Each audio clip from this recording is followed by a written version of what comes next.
পুরুষের চেহারা দেখা হারাম, বেগানা মহিলার চেহারা দেখা হারাম। এখন হারামকে যদি কোনো ব্যক্তি হারাম বলে, কবিরা গুনাহ, এই গুনাহকারী জাহান্নামে যাবে। শুনে নাও যুবক বন্ধুরা আমার, যদি কোনো যুবক ব্যক্তি, যদি কোনো অবিবাহিত পুরুষ জিনা করে, যদি কোনো অবিবাহিত নারী যদি জিনা করে, শাস্তির বিধান একটু লিখে নাও, ভালো করে লিখে নাও। কারণ আমাকে মরতে হবে, শুধু গলা বাড়াইয়া সুর বাড়াইয়া গেলে চলবে না, কারণ আল্লাহর আদালতে জবাব দিতে হবে।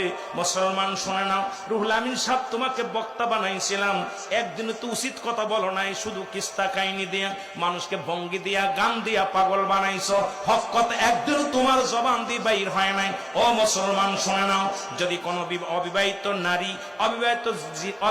নারী পুরুষ জিনা করে, জিনার শাস্তির বিধান হলো সর্বপ্রথম তাদের গায়ের মধ্যে 100 ডুরা মারতে হবে। ভালো করে লেখে নেন বাবা। এবার যদি কয়েকটা